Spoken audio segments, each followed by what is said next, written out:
Doctor, எனக்கு மாரடைப்பு வந்திருக்கு. நான் உடற்பயிற்சி செய்யலாமா? படிக்கட்டேறி மாடி போகலாமா? நான் டெய்லி வாக்கிங் போகலாமா? படிக்கட்டேறினா மறுபடியும் மாரடைப்பு வந்துருமா? ஆபத்து இருக்கா? இந்த பயத்திலேயே எல்லாரும் வாழறாங்க. மாரடைப்பு வந்தவங்க தினமும் ஆயிரக்கணக்கான நோயாளிக இதே கேள்வியை தான் சேர்க்குறாங்க. மாரடைப்பு வந்தவர்கள், இதய நோயாளிகள் உடற்பயிற்சி செய்யலாமா, வாக்கிங் போகலாமான்னு. இதற்கு பதில் ஆச்சரியமான உண்மை என்னென்ன தெரியுமா? சரியான உடற்பயிற்சியை சரியான நோயாளி சரியான முறைப்படி சரியான டாக்டர் அறிவுரைப்படி செஞ்சால் அது ஒரு மருந்து போல நோயாளிக்கு வேலை செய்யும். இன்றைக்கி நம்ம இந்த வீடியோவில் மாரடைப்பு வந்தவங்க யார் யார் உடற்பயிற்சி செய்யலாம், யார் யார் செய்யக்கூடாது, என்னென்ன உடற்பயிற்சிகள் செய்யலாம், என்னென்ன பாதுகாப்பானது, எதை செய்யக்கூடாது, எது ஆபத்தானது, என்ன அறிகுறிகள் தெரிஞ்சால் உடற்பயிற்சி செய்யும்போது உடனே அதை நிறுத்தணும், இதெல்லாம் விவரமாக பார்க்கலாமாங்க.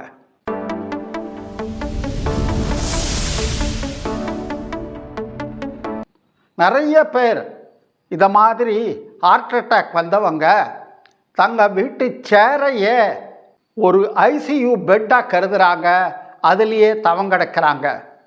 முதல்ல இது சம்பந்தமான ஒரு உண்மையை பார்ப்போம். மாரடைப்பு வந்தால் ஓய்வு மட்டுமே தேவை. இது உண்மையா? ஓய்வு மட்டும்தான் பாதுகாப்பானதா? இதை பார்த்துடலாமாங்க. அநேக நோயாளிக மாரடைப்பு வந்தவங்க பாதுகாப்பாக இருக்கணுன்றதுக்காக பயத்தினால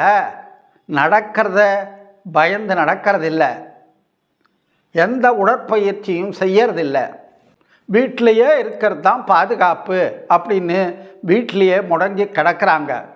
இப்படி எந்த அசைவும் இல்லாமல் உடற்பயிற்சி இல்லாமல் வீட்டிலையே முடங்கி கிடக்கிறதுனால தசைகள்லாம் பலவீனம் ஆகிரும், பாடியினுடைய ஸ்டமினாவே குறைஞ்சி போயிடும். இந்த மாதிரி அசையாமல் உடற்பயிற்சி இல்லாமல் 24 hours ஓய்வில் இருக்கவங்களுக்கு முன்னே என்னென்ன ஆகும்னா, இப்போ சொன்ன தசைகள் பலகீனம் ஆகிறதும் ஸ்டமினா குறையிறதும் தவிர, ஒன்று உடல் எடை ஏறி போயிடும், 2 சுகர் கண்ட்ரோல் இருக்காது, சுகர் லெவல் அதிகம் ஆகிரும், ஸ்டமினா குறையுது, தன்னம்பிக்கை குறையுது, நம்மால் இதெல்லாம் முடியாது, இந்த வாக்கிங்கெல்லாம் சரிப்பட்டு வராது, உடற்பயிற்சி முடியாது என்ற நம்பிக்கை தான் இருக்கும் அவங்களுக்கு. இதெல்லாம் இதயத்துக்கு ஒரு கூடுதல் சுமையை கொடுக்குது. டாக்டர்கள் சொல்கிற மாதிரி மாரடைப்பு வந்த பிறகு சில மாதங்களுக்கு ஓய்வு தேவைதான். அதன் பிறகு டாக்டர் அனுமதியை அளித்த பிறகு ஓய்வு பீரியட் முடிஞ்ச பிறகு ஓரளவு உடம்புக்கு இயக்கத்தை அசைவை கொடுக்கணும். எந்த அளவு ஓய்வு முக்கியமோ அந்த அளவு மறுபடியும் மூமெண்ட்டை ரீஸ்டார்ட் பண்ணுறது முக்கியம். அதிகமான ஓய்வும் சில நேரங்களில் உடம்புக்கு ஒரு மறைமுக எதிரியாக மாறலாம். பல இதய நோயாளிகளை நோயை விட அதிகமாக தடுத்து நிறுத்துறது இதய நோய் பற்றிய பயம்தான். அப்படின்னா இந்த உடற்பயிற்சிகள் இதய நோயாளிகளுக்கு என்னென்ன நன்மைகளை அளிக்குதுன்னு பார்க்கணும். ஒன்று, தசைகளை வலிமையூட்டுது, ஸ்ட்ரென்தன் பண்ணுது. 2, தன்னம்பிக்கை உண்டாக்குது, இதயத்துக்கு இரத்த ஓட்டத்தை மேம்படுத்துது, பிபியை குறைச்சி கண்ட்ரோலுக்கு கொண்டு வருது, சர்க்கரை நோய் கட்டுப்பாட்டுக்கு உதவுது, HDL கொலஸ்ட்ரால் அதாங்க நல்ல கொலஸ்ட்ராலை அதிகப்படுத்துது, தசைகளை வலுப்படுத்தி எதிர்கால வாழ்க்கையே இதய பாதுகாப்பை பலப்படுத்துது. இந்த இடத்துல ஒரு கார்டியக் ரீஹாபிலிட்டேஷன் ப்ரோக்ராம், இதய மறுவாழ்வு திட்டம்ன்றதை பற்றி ஒரு சிறிய குறிப்பு பார்க்கலாம். இது எல்லாத்தையும் போல எக்ஸசைஸ் கிளாஸ் இல்லைங்க. இந்த இதய மறுவாழ்வு திட்டம்ன்றது ஆஸ்பத்திரியிலேயே டாக்டர், ஃபிசியோதெரபிஸ்ட் மற்றும் வேறு சில நிபுணர்கள் எல்லாரும் ஒன்றா சேர்ந்து கூட்டாக இந்த மாதிரி மாரடைப்பு வந்த நோயாளிகளுக்கு என்னென்ன எக்ஸசைஸ் செய்யலாம், எவ்வளவு நேரம் செய்யணும், எப்போ நிறுத்தணும், என்னென்ன சாப்பிடலாம், அவங்க இதெல்லாம் விவரமாக குறித்து தருவாங்க. இந்த கார்டியக் ரிஹாபிலிட்டேஷன் ப்ரோக்ராம்ன்றது இதய நோயாளிகள் மறுவாழ்வுக்கான ஒரு பாலம் மாதிரி. மாரடைப்புக்கு பிறகு மருத்துவர்கள் மற்றும் உடற்பயிற்சி நிபுணர்கள் நேரடி கண்காணிப்பில் இதயத்தின் திறனுக்கு ஏற்றபடி ட்ரெட்மில்ல பாதுகாப்பான பயிற்சிகளை மேற்கொள்கிற முறையை விளக்குகிற 3D அனிமேஷன் வீடியோ தாங்க இது. சரியான உடற்பயிற்சி சரியான நோயாளிக்கு ஒரு மருந்தை போல வேலை செய்யும். மிதமான கார்டியோ ஏரோபிக் உடற்பயிற்சிகளை செய்கிற போது இதயத்தின் இரத்த நாளங்களில் முக்கியமாக கொரோனரி ஆர்டரிஸில் எந்தவித அழுத்தமும் இல்லாமல் சுத்தமான ஆக்சிஜன் மற்றும் ஊட்டச்சத்துக்க எவ்வளவு சீராக இதய தசைகளுக்கு சென்றடையுது என்பதை விளக்கிற அனிமேஷன் தான் இது. அப்படின்னா மாரடைப்பு வந்த எல்லா நோயாளிகளும் ஆட்டோமேட்டிக்காக உடற்பயிற்சி செய்யலாமா? கூடாது. மருத்துவரின் ஆலோசனை அனுமதி இல்லாமல் எக்ஸசைஸை ரீஸ்டார்ட் பண்ணக்கூடாது. இதய நோயாளிகள்னால் எல்லாரும் ஒரே விதம் கிடையாது, ஒரே ஸ்டேஜில் எல்லாரும் இல்லை. இதில் 4-5 வகையாக இருக்காங்க. ஒன்று, சமீபத்தில் மாரடைப்பு வந்தவங்க, 2 ஸ்டென்ட் வச்சுக்கிட்டவங்க, 3 பைபாஸ் சர்ஜரி செஞ்சுக்கிட்டவங்க, 4 கடுமையான இதய செயலிழப்பு இருக்கவங்க, 5 இதய துடிப்பு கோளாறு இருக்கவங்க. இந்த 5 பேரும் வெவ்வேறு ரகத்தில் சேர்ந்தவங்க. இவங்க கண்டிப்பாக டாக்டருடைய அனுமதி வாங்கியே ஆகணும். இந்த 5 விதமான நோயாளிகளுக்கும் ஒவ்வொருத்தருக்கும் ஒரு விதமான பயிற்சி தேவைப்படும். யாருக்கு எந்த பயிற்சி ஒத்துக்கொள்ளும் அப்படின்றத கணித்து அதுக்கு தகுந்த மாதிரி ரெக்கமெண்ட் பண்ணுறது தான் நம்ம டாக்டர். உங்கள் கண் முன்னால் வர படத்தில் பாருங்கள், ஏன் ஒவ்வொருத்தருக்கும் தனித்தனியாக தேவை அப்படின்றது விவரமாக புரியும். உங்கள் ஃப்ரெண்டுக்கு கொடுத்த இதய உடற்பயிற்சி டீட்டெயில்ஸை நீங்கள் யூஸ் பண்ண முடியாது. அடுத்தவங்க மேட்டரை நீங்கள் காப்பி பேஸ்ட் செஞ்சு யூஸ் பண்ண முடியாது. உங்களுக்கு தனியான வழிகாட்டுதல் தேவை. அதை உங்கள் டாக்டர் கார்டியாலஜிஸ்ட் அளிப்பார். சரியான மதிப்பீடு, சரியான உடற்பயிற்சி, பாதுகாப்பான முன்னேற்றம். உடற்பயிற்சின்னா எந்த உடற்பயிற்சி பாதுகாப்பானது? முக்கியமாக 4 வகையான உடற்பயிற்சியை நம்ம பார்க்கலாம். ஒன்று, எப்பவும் போல் ஃபஸ்ட் ப்ரைஸ் வாங்கிறது நடைப்பயிற்சி. இதுதான் எக்ஸசைஸ்களில் ராஜா. 2வது ஸ்டேஷ்னரி சைக்கிளிங், நின்ற இடத்துலையே சைக்கிள் ஓட்டுறது, மெதுவான ஏரோபிக் எக்ஸசைஸ் இது.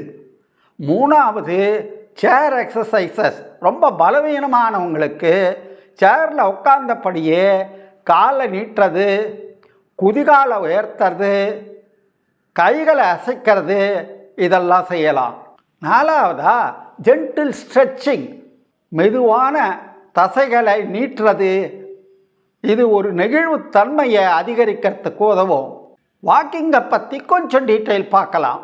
முதல்ல சொன்ன மாதிரி இந்த நடைப்பயிற்சி உடற்பயிற்சிகளின் ராஜா. சிறந்த ஆரம்பகால தேர்வு.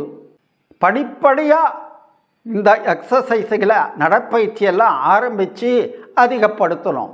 உதாரணத்துக்கு வார்மப்பு முதல் 5 நிமிஷம், அதுக்கப்புறமா ஒரு 20-30 நிமிஷம் மெயின் நடைப்பயிற்சி, அதுக்கப்புறமா ஒரு 5 நிமிஷம் கூல்டவுன். வாக்கிங்ன்றது பல பேருக்கு உடற்பயிற்சி மட்டும் இல்லைங்க, ஒரு மருந்து. அப்படின்னா எந்த விதமான உடற்பயிற்சி பாதுகாப்பானது, எப்படி கண்டுபிடிக்கிறது? அதுக்கு தான் டாக் டெஸ்ட் ஒன்று வச்சுருக்காங்க. உடற்பயிற்சி செய்கிற போது இயல்பாக எந்தவித சிரமமும் இல்லாமல் பேச முடிஞ்சால் அந்த உடற்பயிற்சி நோயாளிக்கு ஏற்றது, தகுந்தது அப்படின்னு அர்த்தம். கொஞ்சம் கூட பேச முடியாமல் ஃபுல்லாக மூச்சு திணறல் இருக்குது அப்படின்னா அது நோயாளிக்கு மிகவும் சிரமமானது, பாதுகாப்பானது அல்ல அப்படின்னு அர்த்தம். அந்த உடற்பயிற்சியை செய்யக்கூடாது. சரி, உடற்பயிற்சி டைமை பேசி கண்டுபிடிக்கணும் அப்படின்றதுக்கோசரம் உடற்பயிற்சி ஃபுல்லாக பேசிக்கிட்டே இருக்கக்கூடாது. உடற்பயிற்சி செய்யறதுக்கு தகுந்த நேரம் எது அப்படின்னா காலையிலையோ மாலையிலையோ செய்யலாம், வெயிலில் வேண்டாம், சாப்பிட்ட உடனே வேண்டாம். 3 முக்கியமான ரூல்ஸ்களை அனுசரிக்கணும். படிப்படியாக இந்த உடற்பயிற்சிகளை ஆரம்பித்து அதிகரிங்க. உடல் சொல்கிற அறிகுறிகளை கேளுங்க. வலி வந்தால் உடனே நிறுத்திடணும். எந்த உடற்பயிற்சியானது சிறந்த உடற்பயிற்சி அப்படின்றது நோயாளி செய்யறதுக்கு கஷ்டமான உடற்பயிற்சி தான், நல்ல பயிற்சி அல்ல. எதை கஷ்டமில்லாமல் இயல்பாக நோயாளியால் செய்ய முடியறதோ, தொடர்ந்து தினமும் செய்ய முடியுதோ அந்த உடற்பயிற்சி தான் சிறந்த உடற்பயிற்சி. இப்போது எந்த உடற்பயிற்சி செய்யக்கூடாது, எது செஞ்சால் ஆபத்துன்றதை பார்க்கலாம். 1, 100 மீட்டர் டேஷ் இது மாதிரி ஸ்ப்ரிண்டெல்லாம் ஓடக்கூடாது. 2, பலுவான எடைகளை தூக்குறது கூடாது. 3, புஷ்அப் கூடாது. உடற்பயிற்சி செய்கிற போது என்னென்ன அறிகுறி இருந்தால் உடனே நிறுத்தணும். ஸ்டாப் எப்போ அப்படின்னா 1, நெஞ்சு வலி வந்தா. 2, மார்பு இறுக்கம் வந்தா. 3, மூச்சு திணறல். 4, குளிர் வேர்வை. 5, மயக்கம். 6, தலை சுத்தல். 7, இதய துடிப்பு அதிகமாகிற மாதிரி ஒரு உணர்வு ஏற்பட்டா. இந்த அறிகுறிகள்லாம் வந்தால் உடனே நிறுத்திடணும். உடற்பயிற்சி நல்லது, ஆனால் உடம்பு தரும் எச்சரிக்கைகளை புறக்கணிக்கிறது நல்லதல்ல. இப்போது உடற்பயிற்சி செய்கிற நேரத்தை எப்படி பாதுகாப்பாக அதிகரிக்கிறது அப்படின்னு பார்க்கலாம். தினம் 5 நிமிஷம் மட்டும் செஞ்சுட்டு இருந்தால் போதாது, கொஞ்சம் கொஞ்சமாக ஜாஸ்தி பண்ணணும். எப்படி அப்படின்றத பார்க்கலாம். அதுக்காக எடுத்த உடனே ஒரு 5 கிலோமீட்டர் தூரம் நடக்கணுன்றது இல்லை. ஃபஸ்ட்டு முதல் வாரம் 5லேருந்து 10 நிமிஷம் செய்யலாம். அடுத்தது 2வது வாரம் 10லேருந்து 15 நிமிஷம் செய்யலாம். 3வது வாரம் 15லேருந்து 20 நிமிஷம் செய்யலாம்.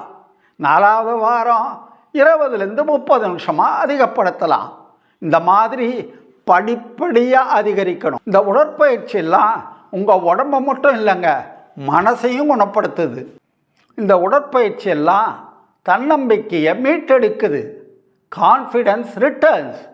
இந்த உடற்பயிற்சியினால் எந்த விதமான நன்மை அப்படின்னா, இந்த நோயாளியை எல்லாரும் உடற்பயிற்சி செய்யறதில்ல, வெளியே போகிறதுக்கே பயப்படுவாங்க, தனியாக போகிறது ரொம்பவே பயம்.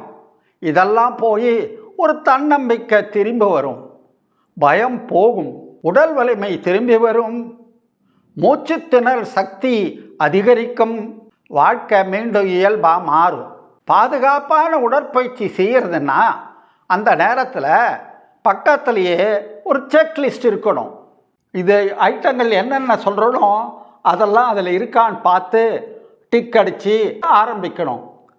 ஃபஸ்ட்டு டாக்டர்கிட்ட பர்மிஷன் வாங்கிட்டோமா, அனுமதி கொடுத்துட்டாரா, அதை உறுதிப்படுத்திக்கணும். 2, ஒரு தண்ணி பாட்டில் பக்கத்தில் இருக்கணும். 3, சரியான காலணிகளை போட்டிருக்கோமான்னு செக் பண்ணணும். 4, வார்ம் அப் செஞ்சுட்டு தான் ஆரம்பிக்கணும். 5, முக்கியமானது எமர்ஜென்சி கான்டாக்ட் டெலிஃபோன் நம்பரை எழுதி வச்சுருக்கணும். அன்னைக்கு சாப்பிட்ட மருந்துக என்னென்னன்றது குறித்து வைக்கணும். 7, அன்னைக்கு தேதியில் நெஞ்சு வலி வரல தானே அப்படின்றத கன்ஃபார்ம் பண்ணிக்கணும். உடற்பயிற்சி ஆரம்பிக்கிறதுக்கு முன்னால் 2 நிமிஷம் யோசிக்கிறது பல பிரச்சனைகளை தவிர்க்க உதவும். தொடர்ந்து பாதுகாப்பான முறையில் உடற்பயிற்சிகளை மேற்கொள்கிற போது இதய தசையின் நார்கள், கார்டியக் மசில் ஃபைபர் எவ்வாறு படிப்படியாக வலிமை பெறுதுன்றதை இந்த அனிமேஷன் காட்டுது.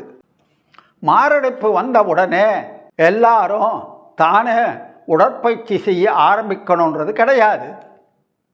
சரியான நேரத்தில் சரியான உடற்பயிற்சியை சரியான நோயாளி தகுந்த மருத்துவர் அனுமதியோடு கைடன்ஸோடு செய்கிறது தான் சிறந்த உடற்பயிற்சி. அது மட்டும்தான் அலவுட். இது உங்கள் இதயத்துக்கு ஒரு நண்பனாக மாறும், உதவும். இதயத்தை பாதுகாக்க சில நேரங்களில் ஓய்வு தேவைதான். ஆனால் மீண்டும் இதயத்தை வலுப்படுத்த இயக்கமும் தேவைப்படும். உங்கள் கவனம் எல்லாம் டாக்டரை சொல்லிட்டார வாக்கிங் போனோம் அப்படின்றத அதை எப்படி தவிர்க்கலாம் அப்படின்றத எப்படி ஏமாற்றலான்னு இருக்கக்கூடாது. அதை விட்டுட்டு இந்த தவிர்க்கிறதுக்கான பாதையை தேர்ந்தெடுக்கிறதுக்கு பதில் எந்த பாதை வழியாக வாக்கிங் போனால் நமக்கு வசதியாக இருக்கும், பாதுகாப்பாக இருக்கும் அப்படின்றத ஆராய்ச்சி செய்கிறது நல்லது.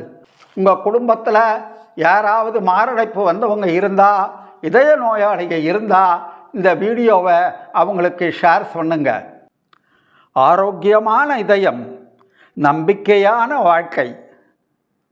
உங்களிடமிருந்து விடைபெறுவது உங்கள் டாக்டர் முரளி. இந்த தகவல் உங்களுக்கு பயனுள்ளதாக இருந்தால் லைக் பண்ணுங்கள், உங்கள் ஃப்ரெண்ட்ஸ் மற்றும் ஃபேமிலிக்கு ஷேர் பண்ணுங்கள். மறக்காமல் நம்ம டாக்டர் முரளி ஒய்டி சேனலை சப்ஸ்கிரைப் பண்ணுங்கள். தேங்க்ஸ் ஃபார் வாட்சிங். மீண்டும் அடுத்த வாரம் சந்திப்போம்.